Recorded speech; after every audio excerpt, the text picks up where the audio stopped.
Good morning and welcome to this week's episode of the Ask Dr. Murphy series. I hope you're all doing well today. My name is Katie Berg. I'm a research study coordinator here with the Havey Institute, and I'll be leading today's discussion. I'd like to welcome and introduce Dr. Robert Murphy. Dr. Murphy, how are you this morning?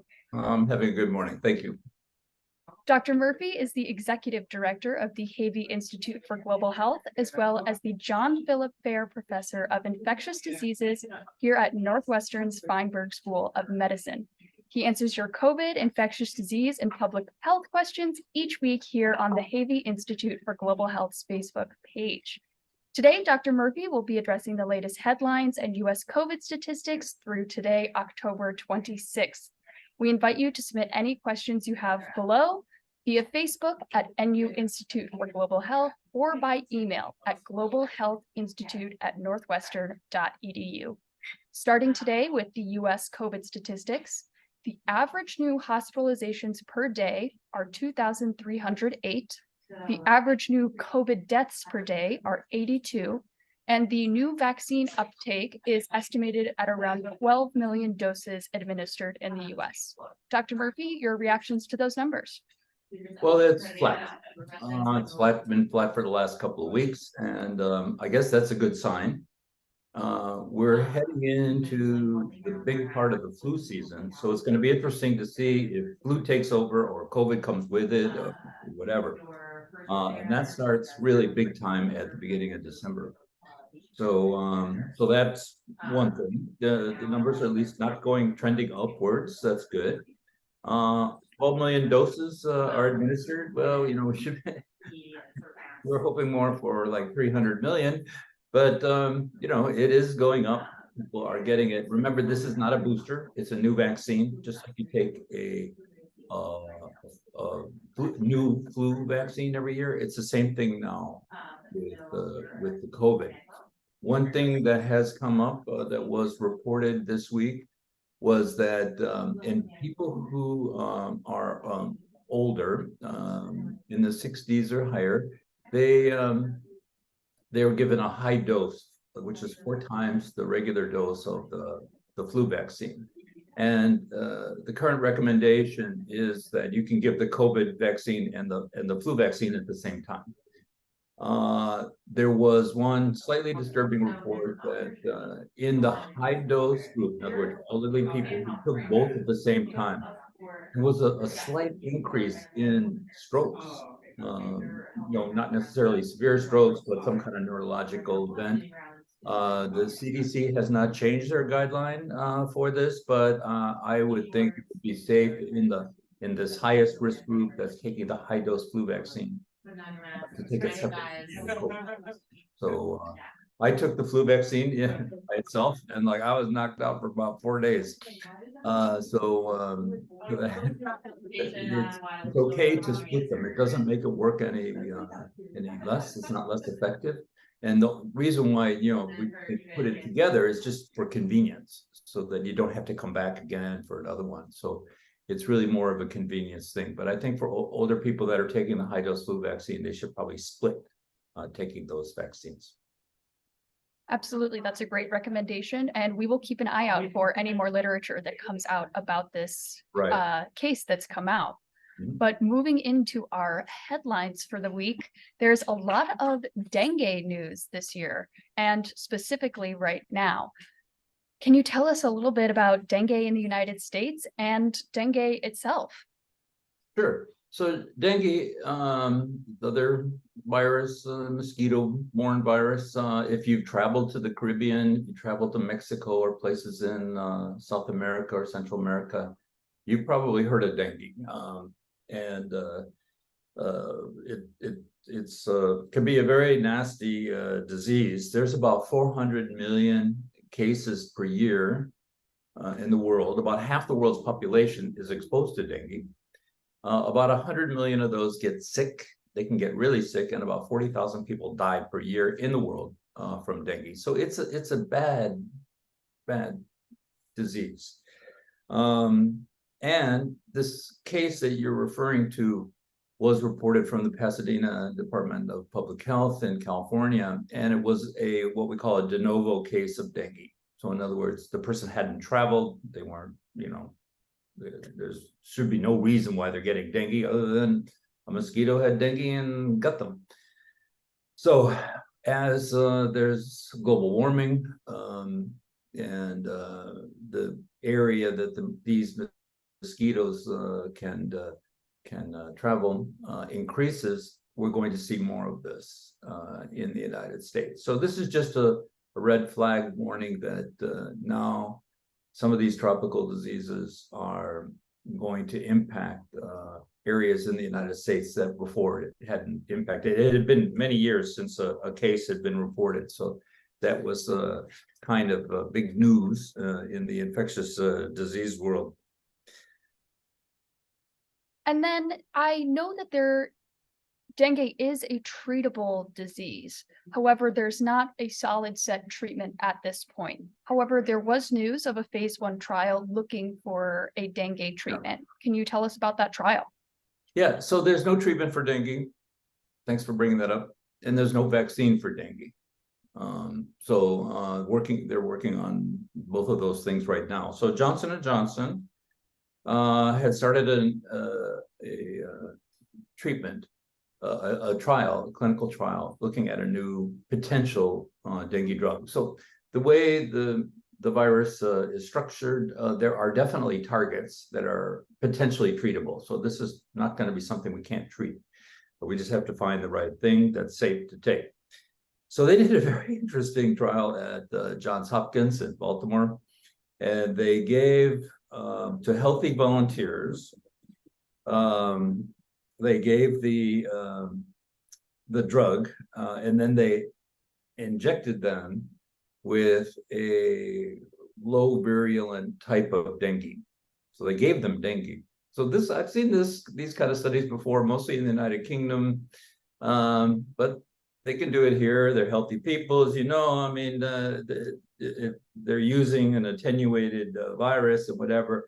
And what they were looking for is how many people did they clear the virus? Was there less virus in those people? So this is a very, very early study.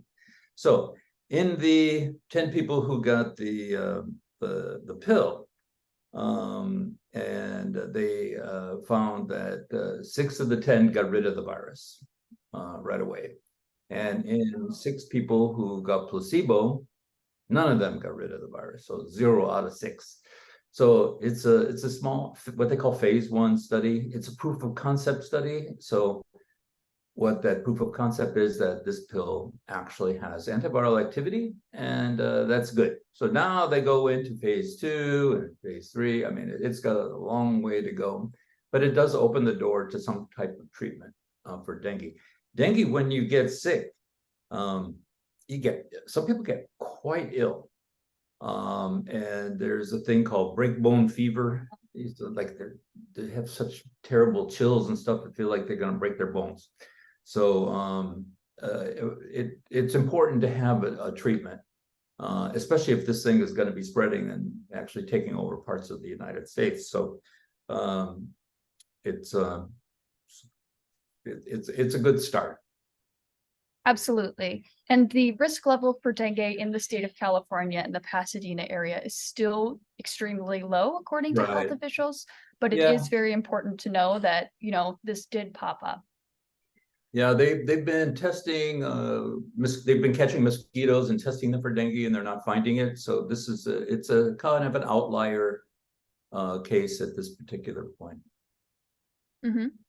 And transitioning on, we had big news from AstraZeneca this week, and they have officially submitted an application to the FDA for a self-administered flu vaccine. Can you tell us about that vaccine and how it works? Well, for people under 50, there is a nasal vaccine that can be given. It's given by a healthcare worker. And so this is a little bit different. The plan is that this is self-administered. So you don't need a nurse to give it to you. You don't have to be in a doctor's office. You could just literally buy the vaccine and put it in your nose. And that would be your flu shot or your flu immunization for the year. So there's a lot of advantages to that. I mean, it makes things just a lot easier. You don't have to have a doctor appointment. You don't have to pay for the visit charge. You don't have to, have a needle. You don't have, all that. And you're also stimulating the nasal mucosa directly, and maybe that would make it even more effective protecting you. But it remains to be seen. So they're going to they expect the FDA to decide on the vaccine actually in the first quarter of 2024. And it could be, if that is approved, it could be available in the 24-25 flu season. So a year from now, it's potential to be approved. So that's good. I've had a lot of people ask me, oh, hey, I want to take the nasal vaccine. But they're too old because it's only approved up to 50. So this is actually going to be very interesting to see what happens with this. Absolutely. And I can't help but think of anything easier is just better. And who wants to have a shot, Exactly. That's just what I was thinking. I can't really, imagine how important this could be for people who are caretakers of people with disabilities, or even if they live in rural areas and don't really have access or the ability to get off of work to go in for those vaccine appointments. So really important news, and we'll definitely keep an eye on that as well. But moving on to our final study for the week, a very interesting study that showed that COVID viral loads are peaking later in the infection cycle than they previously did earlier in the pandemic. Can you explain to us what that means? Okay, so this is actually a very, very important study because it has some public health implications. So at the beginning of the COVID pandemic, it was clear that people began having high amounts of virus in the nasal secretions before they even had a symptom. So they were contagious before they got sick, and then they were contagious the first couple of days they were sick, and then it went down after that. And after 5 days, most people were no longer infectious. They were no longer contagious. That was the typical kind of pattern. Well, now that we do all these antigen testing, all these tests that are available, we have a lot more information just from the public. And we found that a couple things to illustrate why this finding is important. First of all, let me explain what they looked at. They looked at 348 people who were over 16, and they had the PCR test, which is the gold standard. And 91% had either had a history of COVID, vaccination, or both. And they found that the amount of virus didn't peak early. It actually peaked at day 4. Now, if you look at the guidelines, they say you should be in isolation for the first 5 days. And if the average is day 4, there's a lot of people that are testing positive. I've seen it clinically. A case actually ongoing right this minute in the young actress. The actresses get tested quite frequently, and the people in the movies, making the movies and stuff, they're getting tested a lot because they don't want to get the whole crew and the whole cast infected and whatever.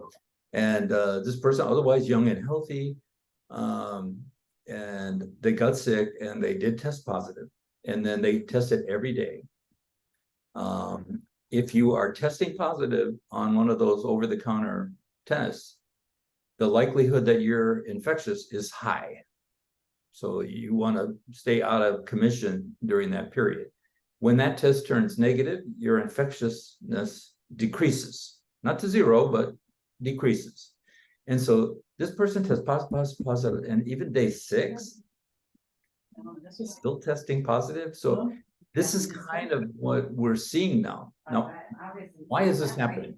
So they make a big deal in this that maybe it's Omicron is different, but it's probably not Omicron. It's probably actually the fact that there's so much immunity in the population that it's changed the whole disease presentation, kind of pushed it downstream a little bit.